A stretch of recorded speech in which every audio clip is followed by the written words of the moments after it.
the Jungle with Jim Rome. Weekdays noon to 3 on WSKO Syracuse. A Cumulus media station. The voice of the Central New York sports fan. The Score. 1260. Welcome to your home for local sports in Syracuse. Outside the Box Score with Mark Rowlands starts right now.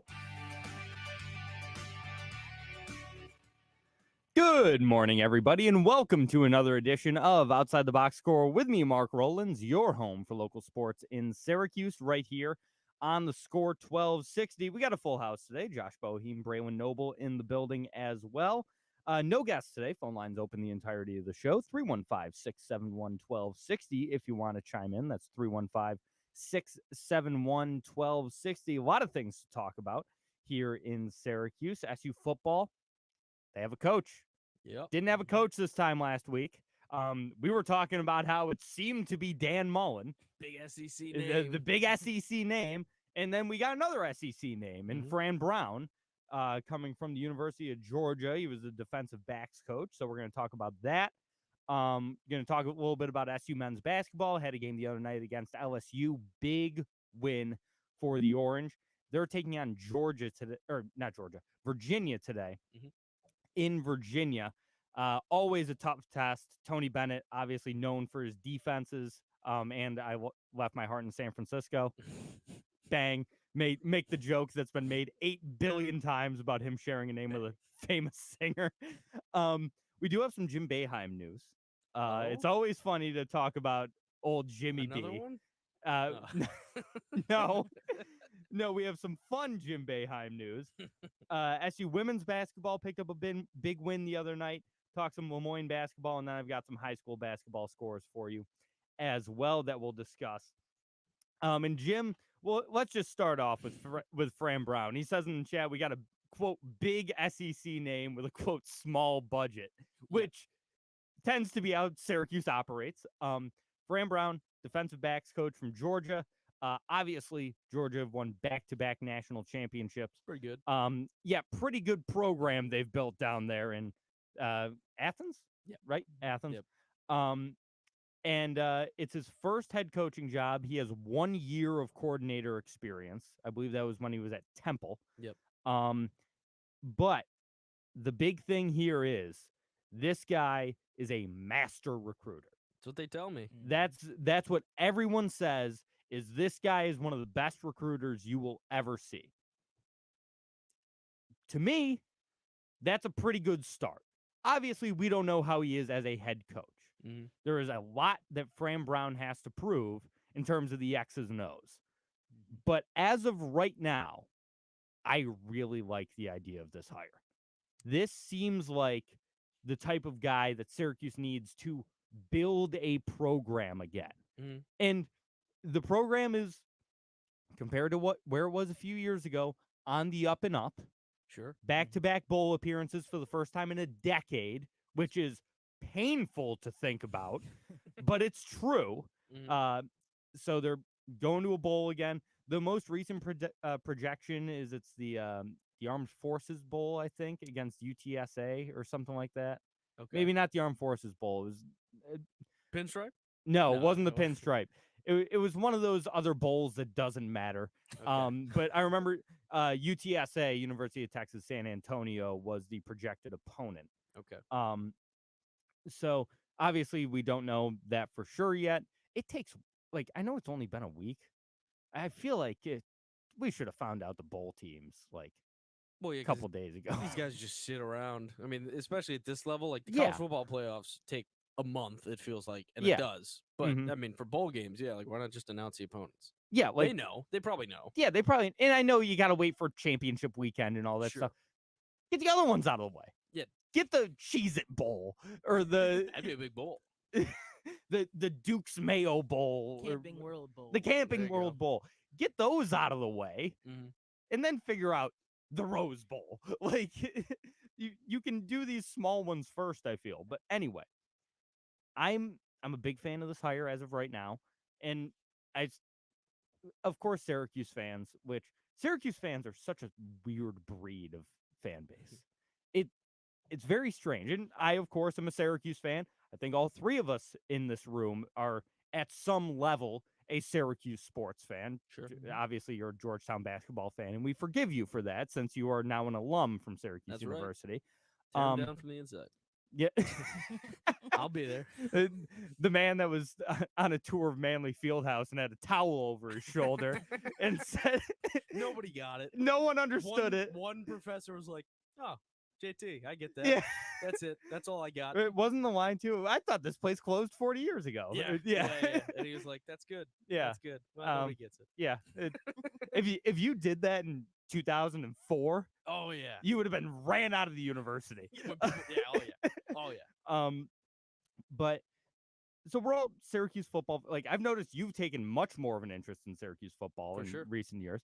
I want to know your guys' thoughts on the hire because I think it's a good start. Now we'll see what the coordinators he puts around tomorrow. You said defensive line coach at Texas A&M. Apparently, his boy they coached at Temple together, Mhm. I think, and so he's like good friends with Fran. They're talking about him coming up. Also voted on some polls the #1 recruiter in the nation.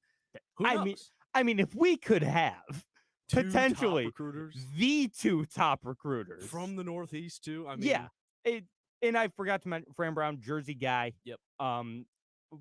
Syracuse always loves those Northeast ties. Mhm. That's part of why we want a head coach here from the Northeast is obviously that recruiting aspect. You want to get the guys from Jersey, from New York, from New England. Yep. It's a lot easier if your head coach is from the Northeast. So, Braylon, what are your thoughts on this hire for Syracuse football? I think what we'll see about this recruiting because that's where Syracuse has been struggling for years. Decades. So if he can do that, I'm all for it. If he's really that good a recruiter, but we'll see. Mm-hmm. I think I think it's the best case realistically because the Dan Mullen would have been crazy. It would have been insane. The idea that SU could get a legitimate SEC coach. I said it last week. Wild. There was no chance it was going to happen. We were never going to pay Dan Mullen. Exactly. I mean, it's just this is the best case scenario, I think, for SU fans who want to see someone that you were saying that it makes it look like Wild Hack actually cares about the program. Mm-hmm. He's going out and getting a name of sorts from a big-time school. I mean, you can't get much bigger than back-to-back natties. No. You can't. So, I mean, you get a guy from that program with ties to the Northeast, everything we're saying, recruiting. Mm-hmm. It seems like the best hire that could have happened for Syracuse. Agree. And, I mean, the recruiting aspect, it's just going to take a while. I mean, I don't expect this team to win 10 games next year. That's not the instant goal. No. But, maybe in the transfer portal, he goes out and gets a Riley Leonard from Duke or, who had an offer from Syracuse previously or someone else. There's like 4 top quarterbacks in the thing, in the transfer portal, I should say. The defense has always been a strength the last couple years of the Syracuse. Now you get a defensive-minded coach. You continue to build on that. And if the offense could just be competent, I mean, with a quarterback who could throw the ball the last couple games and years, let's be honest. I love Garrett Schrader. Yeah. But his passing obviously, is weak. Yeah. And obviously, at the end of the season, very hampered by that shoulder injury. Garrett Schrader will never get enough love from SU as he should. Yeah. And he was a damn good quarterback. I stand by it. I love Garrett Schrader. But the offense can get better. Yeah. And I think everyone knows that from skill position players to the quarterback position. So I think it's an exciting hire, and I'm actually looking forward to next year, which is something that probably wasn't said after the defeat, the 6-0 stretch last year, 7 straight losses last year, where we came in a couple weeks ago. We're like, do we even care? Like, why do we care about this season? Yep. So I'm excited for next year. That's the best thing that could have happened. I agree. I am excited to see where Syracuse football goes. It is so weird. Obviously, football, coaches are in and out, and no one stays forever at a football. 3 years? Over under 3 years he stays. Ugh.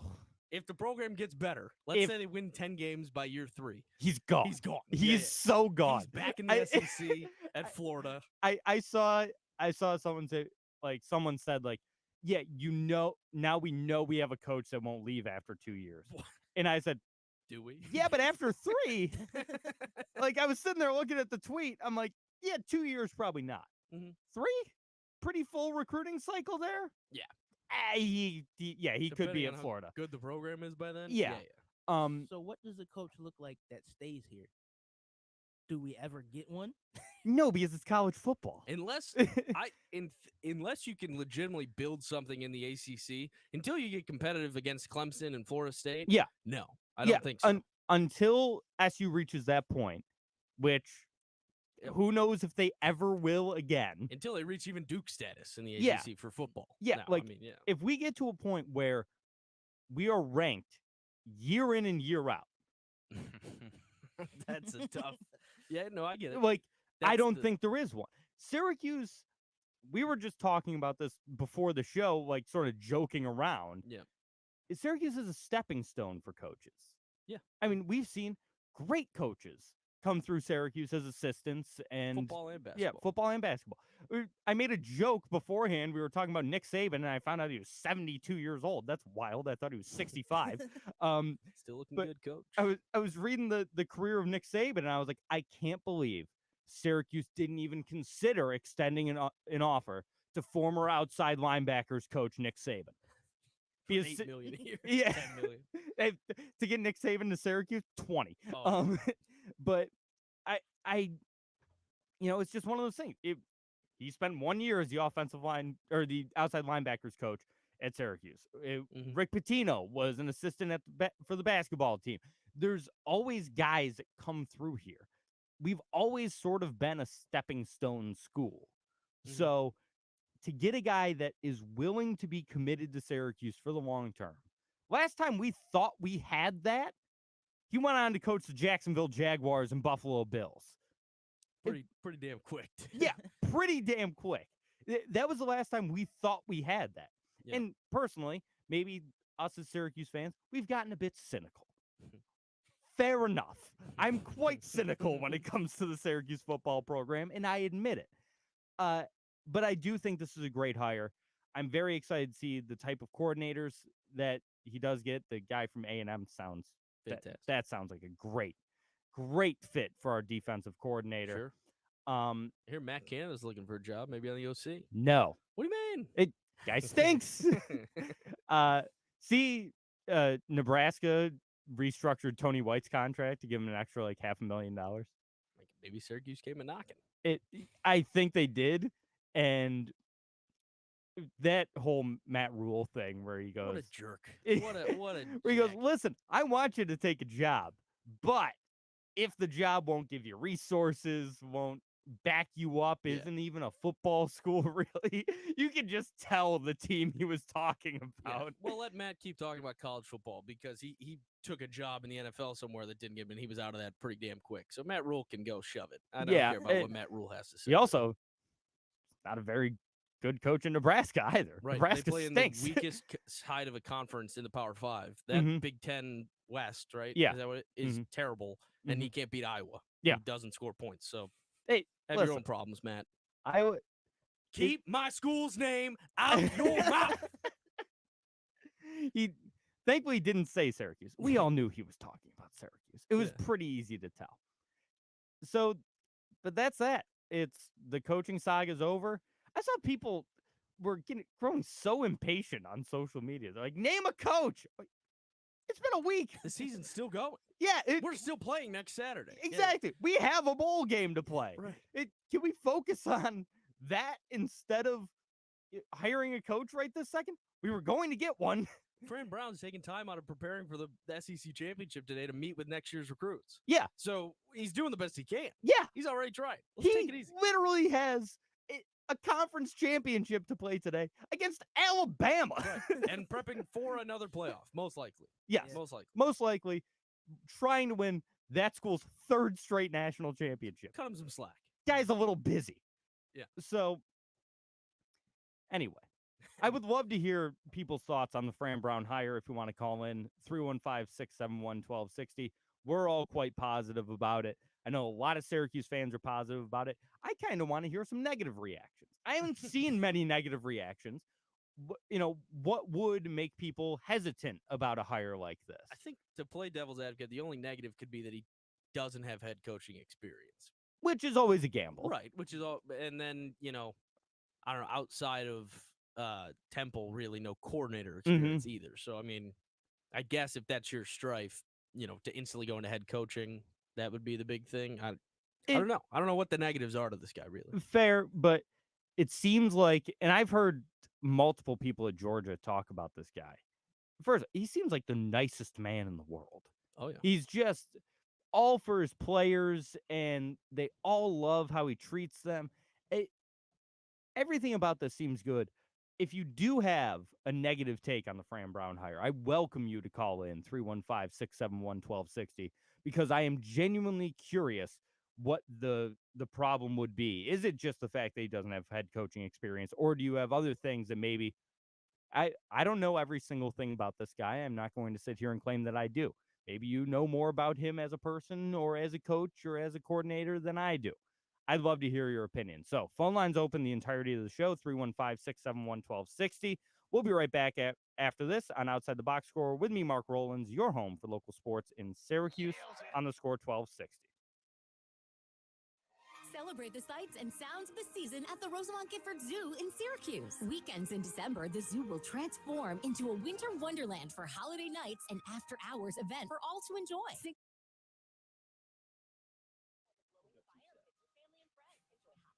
What is STF? Yeah, Jim says, can he actually coach? Yeah, we don't know, obviously. Right. I mean, it's hard to say. Yeah, we'll see. But everything I've heard about him so far, everyone seems to think he'll be a really good head coach. When Georgia runs one back today on a pick six, he can coach. There you go. You learned that, Jim. When Georgia's fourth corner, it picks off. I can never remember the Bama quarterback's name. Milroe. He picks off Milroe for an 85-yard return. You'll know. You'll know. It was Fran. Yeah. Yeah, I mean, the negatives, I don't know how you could be that mad with any coach that comes to Syracuse. I mean, just be happy you got a coach. Yeah. At some level. I'm just glad it wasn't the guy from St. Rose. Oh, God, I didn't even hear that. Yeah, do you think his salary will be half of Dino's? Who knows? They'll never release it. Right. The guesstimation was Dino was getting paid like $6, right? I don't even remember. Because they were talking about coaches being fired. They did a thing about like how much coaches who've been fired are getting. Like Jimbo Fisher is getting $75 million paid out over the next 4 years or something because of his contract. So they guesstimated like Dino. I don't know if that was 6 over the next 3 years. So it was only 2 or whatever. Yeah, I think it was like the estimation was like 4. I think. Okay. Yeah. But even then, I mean, what's he getting paid now? You probably don't even pay that now. So he's definitely getting a raise. Georgia. Pat said, wow, making transition to YouTube. This show's been on YouTube for a number of months. Damn it, Pat. What are you talking about? Get your head out of your ass. I can say that. Yeah, Get your head out of your ass, Pat. Been on YouTube for years. I've been, simul streaming this to Twitch and YouTube for a long time. Just because you're hungover for half these shows and don't realize it doesn't mean that we're not doing our best. Oh, so the Twitch chat isn't working. Gotcha. That's interesting. Glad to know you made the switch. He's like, why are they reading my comments? I'm being silenced. Pat thought you were censoring him. Pat said, sorry, he's fun. So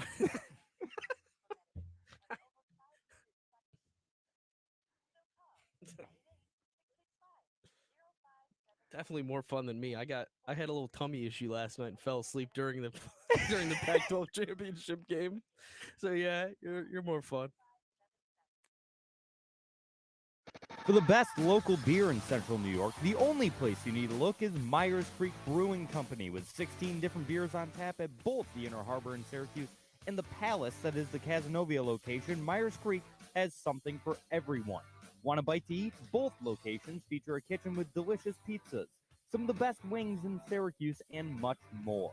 Make sure to check out our friends at Myers Creek Brewing Company, the official bar of Outside the Box Score.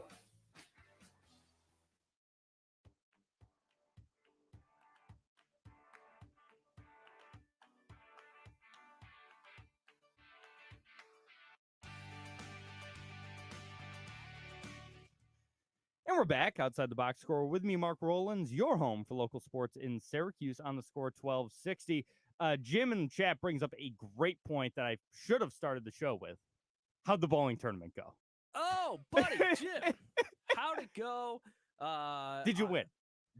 No. Somebody bowled. So they did 3 different games. I think I described it a little bit. But first game was scratch. However, second game was no tap. So 9 pins counts as a strike. Okay. And then the third game, you got strikes on the 3rd, 6th, and 9th frame. So I believe Just there were automatically? Yeah. No. So I believe there were 2 300 games. Gotcha. Bowled. Which I mean, You're it's literally a can't little bit beat of it. an asterisk. Well, next to yeah. it. But If you say you bowled a perfect game in that last one where you're given 3 strikes, get out of here. yeah, even the no tap's like, come on, I'm in. You got 9 Yeah. on 3 frames, whatever it was. Yeah. But no, we did not win. I had a one respectable game, and I bowled pretty badly in the other game. The Mhm. first game, I was actually pretty bad for myself. Okay. But we did have the best name, I believe. We won for best name. It was help step bro, I'm stuck in the pins. Like ... in the pins. Or in the pit. So that was our team name. Won there, and it was a lot of fun though. Yeah, supporting I'm the glad. vets. I mean, any day you're out there supporting those guys. Cheap beer? $2 Jenny Lights. Something Oh, like yeah. that. Yeah. Oh, Yeah. yeah. It was great. You Good gotta time. love a VFW. Oh yeah. Oh yeah. So it was a good time. Yeah, I'm glad you had fun. Yeah. It sounded like it. Jim just said sarcastically, no beer involved. Correct, Jim? No, there was no great beer involved True. because there was no Myers Creek Brewing beer there. Oh, I can imagine. If there were some Velvet Fogs there, that bowling tournament would really take it to the next level. Some Velvet Fogs, maybe some floating on buys. Yeah, and takes blue to mango, and any of outta here. the just a bit outside, any of the great It's a new beers one. that they offer. It's a new good one. Right? That comes on and off the menu every once in a Okay. while. I personally quite like it. The Morning Sun is another great one as well. I don't think I've had a bad beer ever from there. There's no Can't say such I thing. have. Yeah. No such thing as a bad beer from Myers Love Creek a Brewing flight. Company. Just getting a flight of different ones. Dude, the flights are always. so good. Cheap. Yeah. Good to do. Mm-hmm. Affordable. Did you ever throw a ball with a beer in the hand? Jim asks. No, I take it very seriously. I really do. Honestly, it sounds bad, but it's not like cornhole. No, darts. We had a rosin bag there too. I love the rosin bag. Just how it's set up is I was bowling on the same lane a lot of times with my buddy's grandma, so we were up there together a lot of times. A lot of soft high fives after getting closing frames out. It was good. Good. Can't time. high five too hard, you might break a hip. No, yeah, you can tell she was really laying up on it. I'm like, just tap it, tap, Yep. Yeah. So yeah, hey, serious business. These charity bowling tournaments. That's right. Absolutely. I'm not going to deny that. Back to what I was saying. Sure. Our friends over at Myers Creek Brewing Company. 16, count them 16. Craft beers on tap at both the Cazenovia and Inner Harbor locations. Okay. Cazenovia, the Palace, absolutely stunning venue. A lot of that place though, outside seating. You can obviously sit inside. It's gorgeous inside. At one of their 3 bars? Yeah, many bars at the Cazenovia location. And so you can sit inside, gorgeous interior. They've got the basement bar as well. I'm partial to the basement. It's got a pub feel. I love that basement bar. But upstairs, great menu, and even more expanded menu than the one in the Inner Harbor location. You were at the Inner Harbor a couple weeks ago, right? It was packed. They had the place going out. Live music. Yeah, was that last week, 2 weeks ago? When was Thanksgiving? It was the day before. Yeah, day before Thanksgiving, I was there, and it was mobbed. It was fantastic. Great atmosphere in there as well. Love that place. Probably be going there again soon. Oh yeah, I'm there quite often. Hanging out with Timmy the bartender. Awesome. Love Tim. Great guy. Shout out Tim. Shout out Ivan, one of their brewmasters. Jordan Pollock, their director of operations. All friends of mine.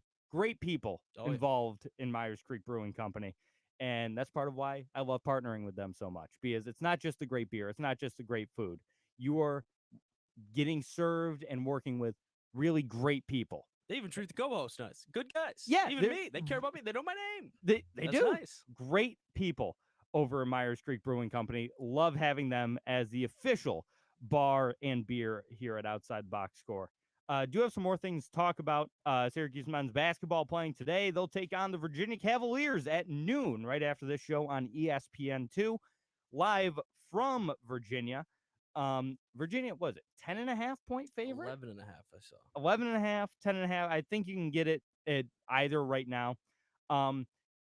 Seems like a lot of points for the way SU and Virginia play basketball, respectively. SU, that high-powered, fast offense that we saw against LSU. Virginia, they would love a 50-48 game. Yeah. That's Virginia basketball right there. A total in that game is 127.5 because I'd be shocked if Virginia has more than 3 games a year where the total's over 130.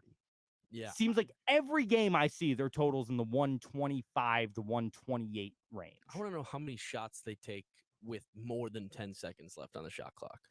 Because it's probably 3? not a lot. They always grind the clock down. Big half-court offense fans. Huge fans of the half-court offense. Hey, when was the last time Virginia had a point guard that ran? I mean, it's just all half-court ball. Yep. Jim says more exciting to watch Virginia basketball or Iowa football. Iowa football because I usually have the under, which probably will again today too. They're playing Michigan. They're half totals in the game for their half. You saw this. Yes. First half. I sent this in the chat. Oh, it was you. Yeah. First half projected total 2.5. Second half 2.5. Oh, so that it's basically will they get a field goal? Okay, so that's gone up. Oh, what was because it? when it opened, it was a half. A half? A half. It was will Iowa score in the first half of this football game. That was the bet. I still consider taking the under. Yeah, Penn State shut him out. I mean, yeah, Penn State shut him out. Michigan very easily could. That game's gonna be so much fun. Even Jim Harbaugh, which I don't like. I mean, he didn't even do the nice coach thing. He was like, I was gonna have a tough time.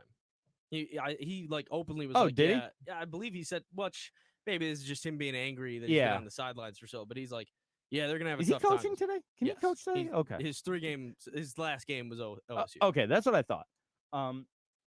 So yeah, Harbaugh back on the sidelines. Anyway, it's going to be a close game against Virginia today. Mm-hmm. Virginia very rarely blows us out. It feels like Virginia rarely blows anyone out.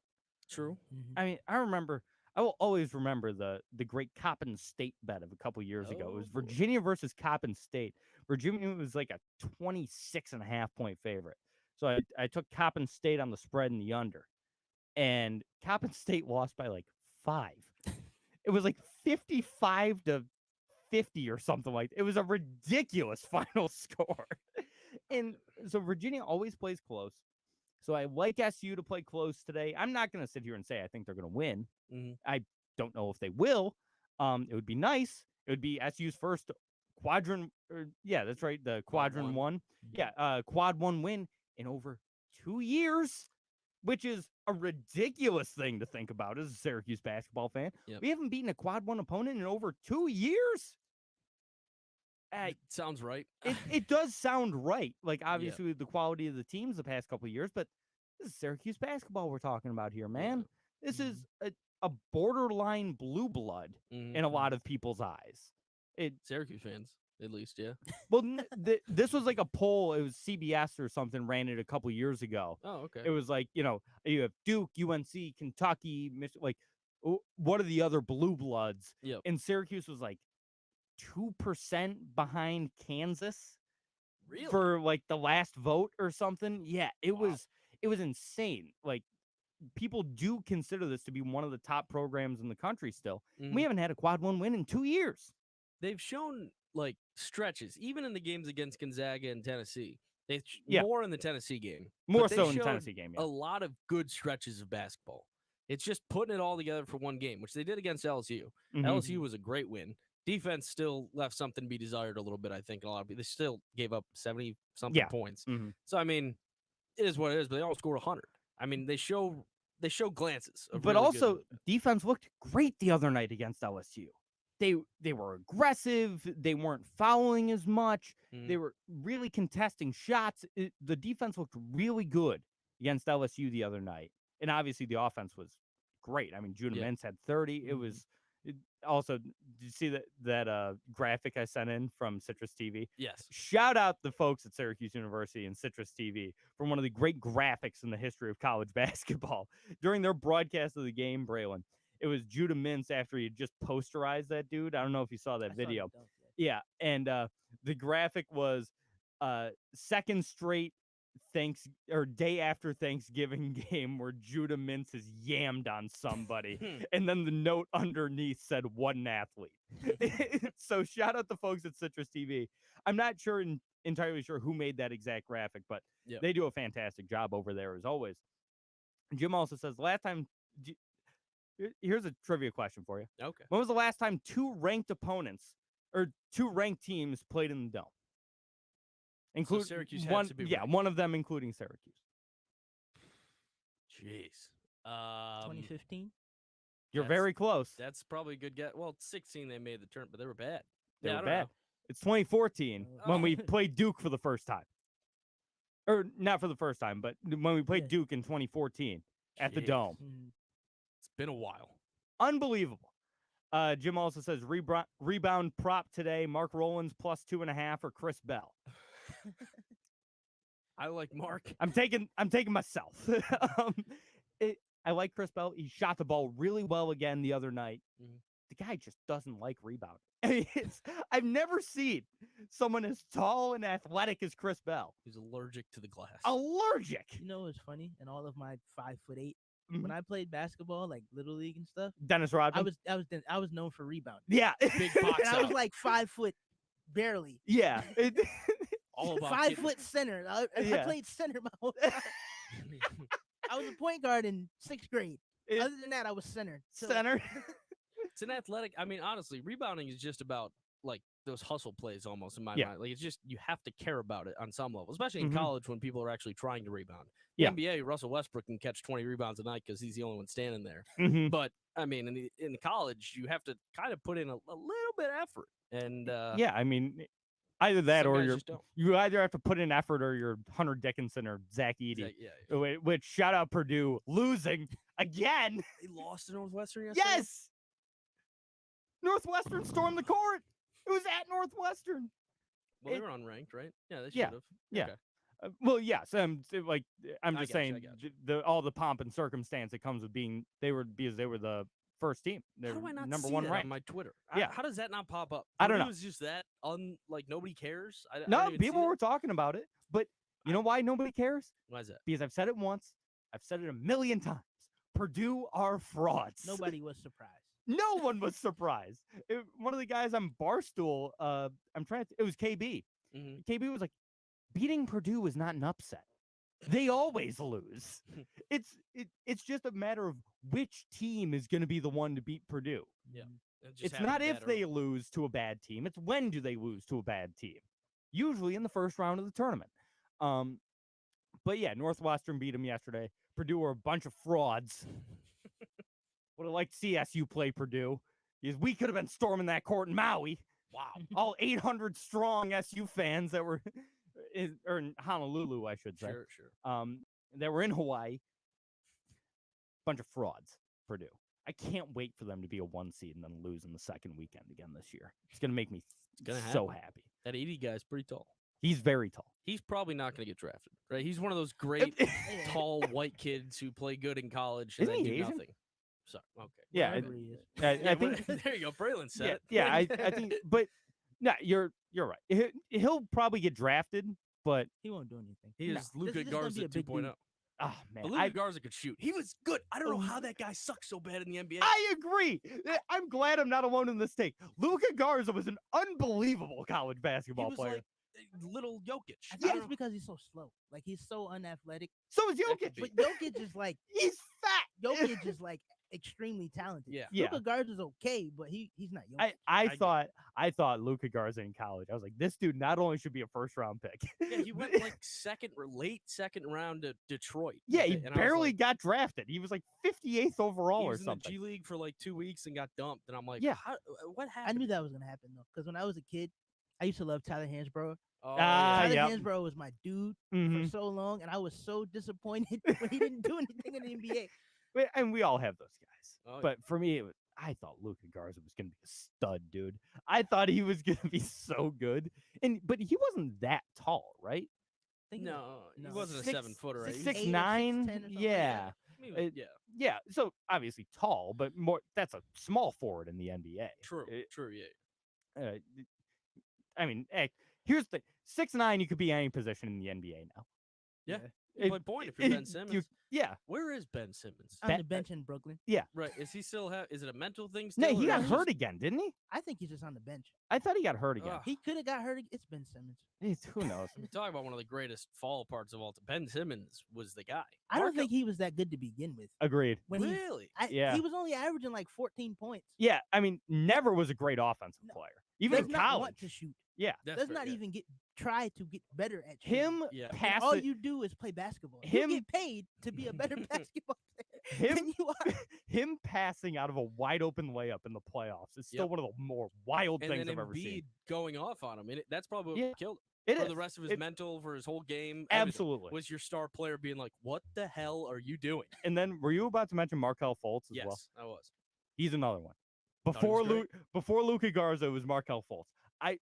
He got hurt, though. And He his- did get hurt. he got And hurt. yeah, He's that decent now. yeah, He's not he- as good as people thought he was. Gonna no, be, but when he was at Washington, oh my. Name a great point guard. I thought Markel Fultz was him. Didn't- He was prime D Rose. He was like jumping out of the gym, banging threes. This guy was nuts at Washington. Didn't he have like a Lonzo Ball thing though, where he had to change his entire shooting Because of the shoulder form? injury. Yeah. Yeah. So he had some stuff, but yeah, yes, he was supposed he to was- be really. I good. want to say he had thoracic outlet syndrome, which is just about the worst shoulder injury you Ugh. can have. That's what ends pitchers' careers. Okay. Like Tommy John, you can come back from. Torn labrum, you can come back from. Yeah. If you have thoracic outlet syndrome, It's over. you're pretty much done. That's why Matt Harvey started throwing 91 instead of 97. Like Okay. that's, and obviously Matt Harvey, not the best example to use there for other reasons, but when he was in New York, he was nasty, and then Yeah. he got thoracic outlet syndrome, and it ruined his career. Sure. It is one of the worst shoulder injuries you can have, and the fact that he's come back from it at all is Mhm. impressive. So Markel Fultz is in fact decent now, but Love naming guys. Just I love naming dudes, man. if only we had more hours. I know it. We're gonna make this a 4-hour show. 2 of it is actual sports talk. The other 2 is just naming dudes. Jim says Sixers may have been better off taking Tatum instead of trading with the Celtics. Probably. Yeah. Yeah, Maybe. I think that's Maybe. fair to say. It- Yeah. Yeah. Sure. Trade for the I star don't know. small forward who averages 28 a game and is, I scored don't know 50 in if a he game was ready. 7. I don't know if he's ready. I He At- might not be ready. mean, As- now he's like 21, so yeah, I think it's Yeah. okay. Now he's growing into himself. That's one of my favorite bits in the history of the internet is that Jason Tatum is still just 19. It's I- great. I love that bit. But yeah, we're gonna have a 4-hour show, 2 hours actual sports talk, 2 hours just naming dudes. Love it. I mean, we did that episode of Hot Stove. It was just naming dudes. Yeah. It, Yeah, it's like same. one of our more popular episodes. You just come with guys. Yeah, we just sat there and named dudes in different sports. Like we did some basketball for a bit, and then we're like, all right, let's do baseball. Jeremy Burnitz. Like it was just Half the guys, I have no idea. yeah, it was like That's an, the most fun. You'd be like, no, he played for Toronto for 4 years. And this, yeah. that. And you're like, oh, yeah, I guess I do remember that guy. It was like an hour and 20 minutes. Yeah. It was great. We had so much fun. We did games. We had Sure. naming dudes games. Yeah. It It was the grid before the grid. yeah, this was like right before Grid came out. We did a pre-Grid. Nunez put together an immaculate grid before immaculate grid. It was insane. Some say they copied us. Some say. I'm not gonna sit here and say Baseball Reference owes us a lot of money, I am. but Baseball Reference I'm a might owe big us a lot class of money. action guy. Any class action shoot I can get behind, I'm on. Sites I don't even use. I'm like, I used MySpace for 14 years. I wasn't even alive, but I'm coming after somebody. I'm Tom. I'm MySpace Tom. That's right. Want my money. I want my $43.97. I need it. I need it. All right, take a break. More dudes probably coming up after this. You're listening to Outside the Box Score with me, Mark Rowlands, your home for local sports in Syracuse, right here on the Score 1260. If you're a Get ready fan for of that local radio to craft come down. beer, the only place you need to go is Myers Creek Brewing Company with 16 brews on tap at both the Cazenovia and Inner Harbor locations. Myers Creek has the best selection of locally brewed libations in all of central New York. Want a nice hazy IPA? The Velvet Fog is a must try. More of a traditional Pilsner. How about the Floatin' on By? And for you sour drinkers, the It Takes Blue to Mango. So crack open a cold one with the official beer of Outside the Box Score, Myers Creek. Looking for the perfect gift for the curious kids?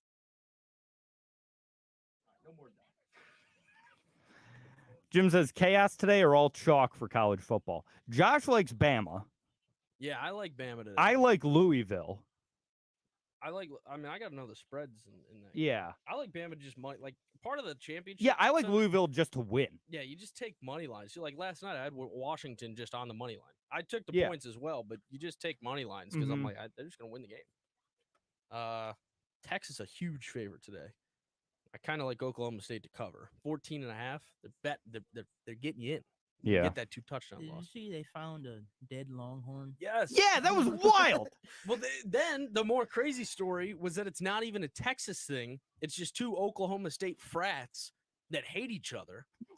And it was just the frats beefing.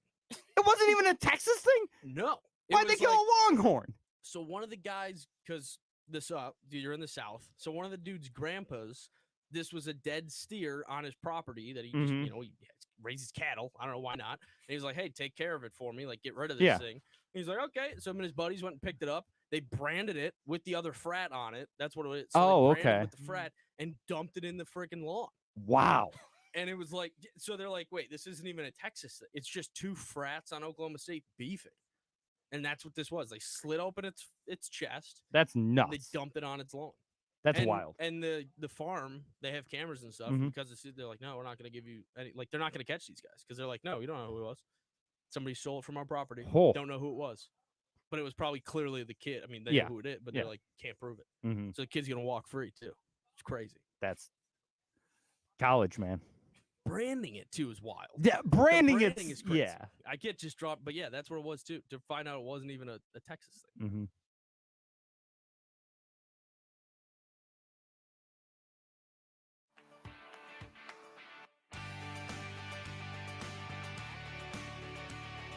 And we're back outside the box score with me, Mark Rowlands, your home for local sports in Syracuse, right here on the Score 1260. Talking about a lot of things today, naming dudes, talking some SU football, some SU basketball. Here's a dude that's making his broadcast debut today, Jim Boeheim. Where? For what? He will be on the ACC network. He's calling the Florida State North Carolina game today with Wes Durham and Corey Alexander at 2 p.m. I will certainly be tuning into that game after the SU game because listen, it's his first broadcast. We don't know how it's going to be today. I still think he will end up being good at this.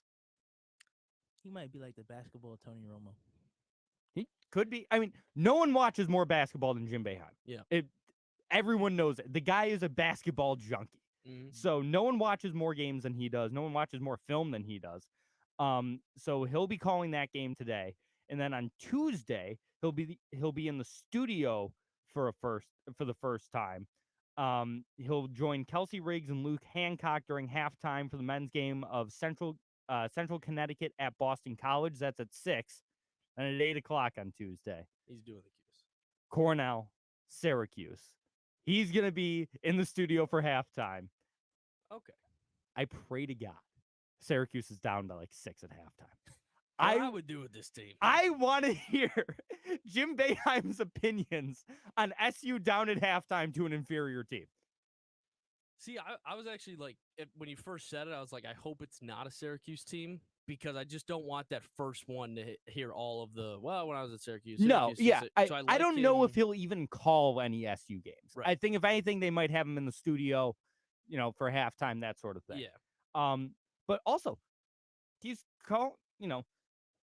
it's a taped segment. What? The halftime.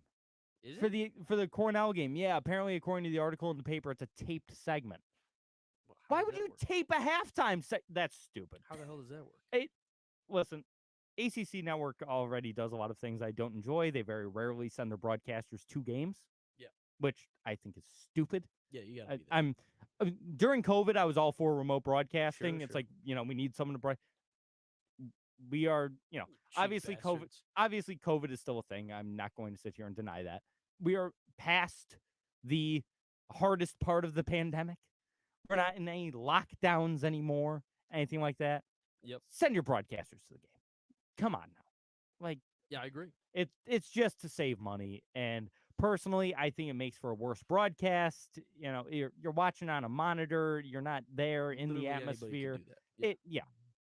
some So extent. that was how we did our play-by-play assignment during my sports broadcasting class with the man-child at Oswego. Yeah. It was our play-by-play assignment, which normally he would, bring kids to a game, but we couldn't do that. It was the middle of COVID when I took that Sure. class. So couldn't do that. So I did play-by-play for the Raptors 76ers, the Kawhi Leonard game. Yeah. Like that was the assignment we did. I think you did the same thing. yeah, it's the same thing. So it's like, we can, if college students can do that, I hope professional broadcasters can call a game from home. I just want the broadcasters to be there. So if it's a tape segment, that's not very fun. Article said Boeheim talking early season games being unpredictable. Second segment is about NIL. Okay, What I is he guess. going to talk about NIL? The hell does he know about it? He doesn't do anything about it. No, we had it. He's going to old man it. He's going to NIL stole Jesse Edwards from me. Well, we had it, and then Yeah. Ken Severu and Adam Weitzman got into a beef, and now Weitzman supports Binghamton or whatever it is. Like, Great. Good job, guys. So, thanks, coach. yeah, remember when SU had a big booster? That was fun. Those were the good times. Didn't even get a chance to use them, really. Maybe Fran's got some friends down in Georgia. Some big Georgia people that are going to come up with that would him, be follow nuts. him. He's probably made some connections with some guys down there. I hope so. Throw him a bone. Boeheim can complain about NIL. He'll be good at complaining. That's what Jim says. Yeah. Heard it once or twice before. So, okay, that sucks. I would have loved to hear his reaction at halftime, but I am looking forward today to hearing him call the UNC Florida State game. And, hey, he gets to call, it's ACC games, two teams he's intimately familiar with over the past few years. North Carolina, obviously one of the great programs in college basketball. So I think it'll be a lot of fun. We'll see how he does on his first broadcast today. Are you looking forward to listening to old Coach? How could you not? I love hearing Coach. I don't know. Yes, I guess. I don't know that I'll go out of my way to listen to it. I'm sure I'll listen to some highlights and stuff after and get some talking points. I'm sure I'll say something stupid at some point, like everyone does. Probably. So I'll hear that. I'm not as excited, per se, but I mean, I'm not the Syracuse basketball guy. Yeah, that's true. Braylon, what are your thoughts on Boeheim making his broadcasting debut today? I think the beginning is not going to be as good as it ends up being. I'm waiting for him to like really get into it to where he feels like comfortable, and then he's like just starts flying off the handle. Yeah. It'll be interesting, I will say to that point, because he's probably been on broadcast before, but it's all like we got Coach in. Yes. So it's always like kind of his focus. So I'm interested once he takes a step back and is able to, like you said, be a part of the broadcast, gets comfortable with it, it'll be better. Yeah. And he has, he's gone on ESPN in various capacities for years, doing interviews and, the off season and stuff like that. So he is no stranger to being on national television. It's just, first time calling a live game, probably from his lovely home out in Fayetteville. If I had to guess, Julie bringing him iced teas. Yeah. Jimmy's down in the basement using the court, just getting shots up for his game in Croatia next week. But he's playing 2K. No, he's still on the G League. Is he really? Yeah, he's still on a Detroit's G League team. Still hate that I went to that Pistons game against the Bucks and he didn't see the court. Because I'm like, how the hell are they not going to play him? They were getting blown out at one point. I'm like, come on, give me buddy. You see, the Rangers won more games in November than the Detroit Pistons. Yeah, the Texas Rangers. They've only won 2 games all year. Yeah. They didn't win a game. They didn't win a game in November. Texas Rangers won 1. The NBA right now is a lot of teams that have only won 2 to 3 games, and a lot of teams that have only lost 2 to 3 games. Yeah, like it's really tiered right now in terms of who's good and who's not. Yeah, Pistons stink. Pistons, the Wizards, the Spurs. Your guy, Victor, yeah, Victor. He's gonna lose himself out of the Rookie of the Year. Yeah, probably. Chet Holmgren's gonna win. And Chet's been dynamite as well. He's great. That guy's really good at basketball. Rookies who played 25 games last year got hurt. No, he didn't. He got hurt. He never saw the court last year. G-League guy. Yeah. Yeah. No, he played Summer League. Yeah, he played Summer League, got hurt, and then never saw the court again. I see. So, yeah, so he's a Ben Simmons rookie. Looked like he put on some weight too, because he used to be like really. He was real thin. He did put on some weight. The beard's got to go. I have a pretty bad beard. He has an awful beard. His atrocious really beard on bad. Chet Holmgren. Yeah, it's like young boy can't grow it. Get rid of it. Yeah, your Whoever's beard's around fine. Him, it's okay. Yeah, I don't think he's got a bad beard. I need a kid. I need some balms. Yeah. But he's got to get rid of it. I need some balms. So they tell me. The people tell me I need some balms. Creams, balms. Yeah, Christmas time's coming up. Santa's gonna hook me up. Yeah, so get some. Get something there. The kids listening, Santa. If Manscaped is listening, we'll take a sponsorship. Buddy, need it. Need it for the beard. Oh yeah. I just can't grow facial hair. I got a little chin. Yeah, you got a little Yeah, thing going on chin there. going. Yeah, it's more than a soul patch, but Watching on YouTube, tell us how we look. I love compliments, and if you're saying anything mean, don't. Please don't. Unless it's you, Pat. It's okay. The frailty of that don't. Please don't. If you're saying anything mean, You can't see my Don't. stomach. It's behind a TV monitor. It's behind. a it computer is monitor. behind a computer monitor. I can confirm So looking try at the and get screen. me. Looking at the screen. Yeah, Josh, your guts, it's hidden, so you're fine there. Thank you. We'll be right back after this. More on Outside the Box Score with me, Mark Rowlands. If you want to chime in on the phone lines, 315-671-1260. Talk about whatever it is you might want to talk about. That's 315-671-1260.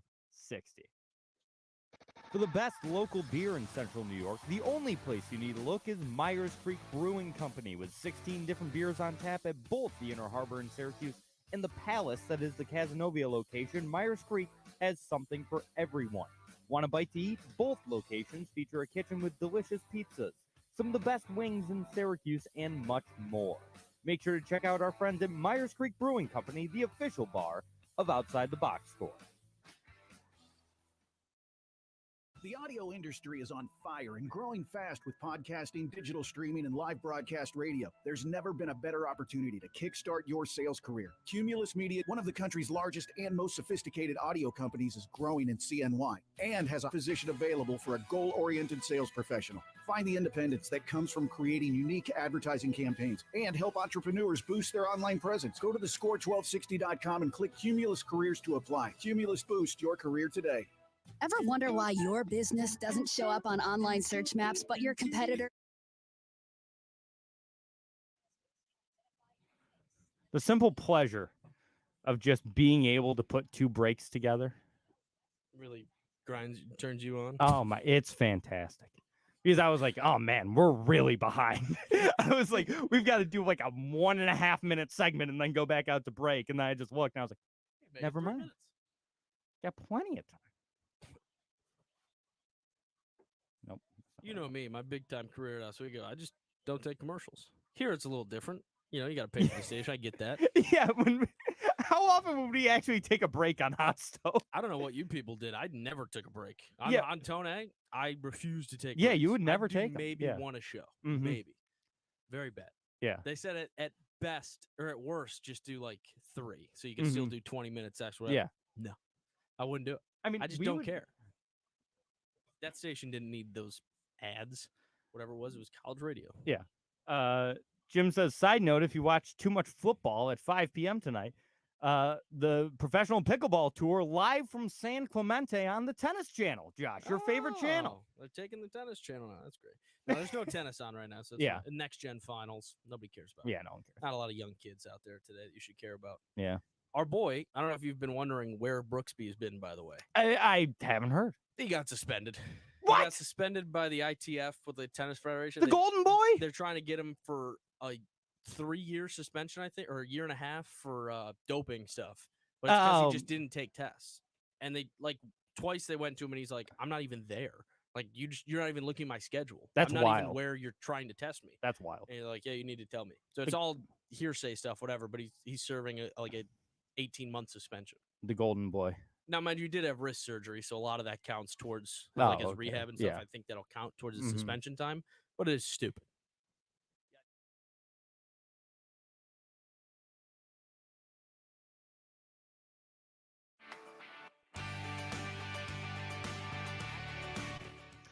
And we're back outside the box score with me, Mark Rowlands, your home for local sports in Syracuse, right here on the Score 1260. Quick run through here. We're wrapping up in just a few minutes of some of the high school basketball scores. West Hill beating up on Henniger yesterday, 67-36. Shocking. West Hill's good at basketball again. Who would have guessed? Liverpool and West Genesee played. Always a tight matchup, 57-49 in favor of Liverpool. In that one, ITC beating East Syracuse Manoa 49-36. Oswego High School beat up on Salve 73-57. A lot of scores yesterday. Just some of the local, more Syracuse-based ones we're doing here. And Jamesville DeWitt actually beating CBA 58-50. CBA can lose in sports, it appears. Wow. We do have a lot of stuff going on, obviously, today. We mentioned Syracuse basketball, Syracuse football, high school basketball in full swing right now. Definitely get some high school basketball coaches, players, and stuff on at some point in the near future here on the show. We do have also the return of Tiger Woods going on in the world of golf. No bad back nine yesterday, but he played pretty well. 1 over through 2 days, right? Yeah, 1 over. Yeah, shot 75 on day 1 and then shot 2 under yesterday. Bogeyed the first hole today. It starts on the Golf Channel at noon and 2:30 on NBC. So that's perfect. You watch the SU game, switch it on over to NBC afterwards. Watch the Big Cat make his return in the Hero World Challenge. Walking seems to be good. Is there a cut for this tournament or no? No, Okay, it's only like 20 people. Right. I didn't think there was. Yeah. No. So he just plays no matter what. No, that's why it didn't matter that Will Zalatoris shot an 81 in the first round. Oh. Well, hey, it's his first round in like 9 months because of his back surgery. So I'm glad Will's back. Willie Broomsticks now. He's got the long putter. Oh. And he's got it's the Lab brand putter, which I think are just hideous. So it's not like a name brand putter? No, it's called, well, they're name brand, but it's they are now. It's same one that Adam Scott uses, like big black mallet thing that just looks ugly as hell. Well, it probably helps his back, right? I assume. Well, actually, no, it's not even that so much. It's just he's a really bad putter. Well, he's a really bad short putter. Okay. Will Zalatoris, it's wild. I've never seen Spieth. Kind of. Much worse. Like Spieth, whenever he stands over a putt, you have a feeling that Spieth could make it. Sure. He's just a really good putter. Yeah. He misses the short ones more, but he's, from distance, he's unbelievable. Yep. Zalatoris was a good distance putter. You stand him over a 3-foot putt. You say, make 15 of these. I think Will Zalatoris makes 8. That bad? He was an atrocious short putter. I might make more than 8. Watch. If you can look up videos of like his putting stroke from really close. Yep. He like stops, he moves it, he moves like he's shaking. I have never seen a tour pro. The nerves get to him then. It must be. He's got the yips from inside of 4 feet. And so even I saw one, it was maybe a foot long putt. And he made it, but the putting stroke, even with his long broomstick putter, same thing.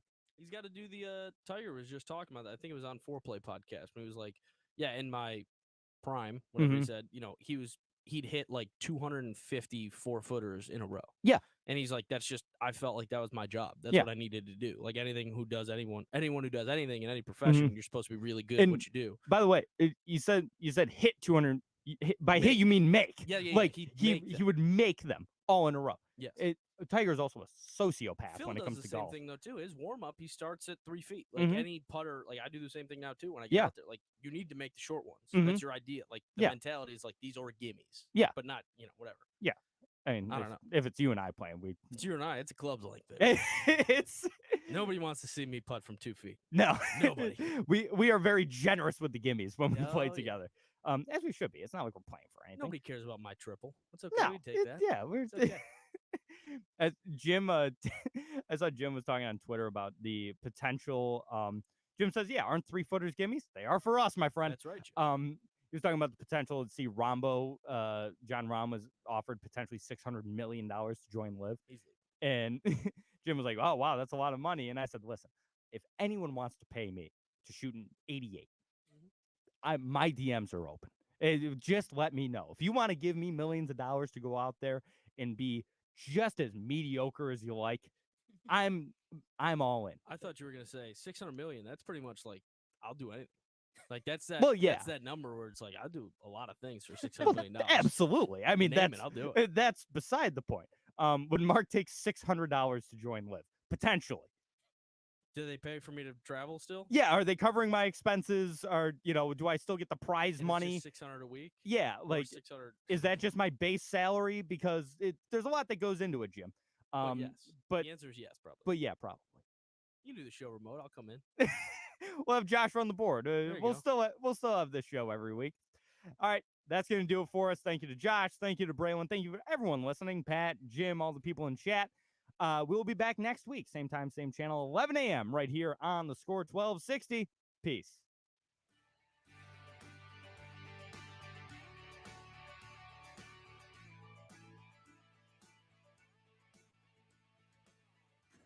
Listen on radio, smart speaker.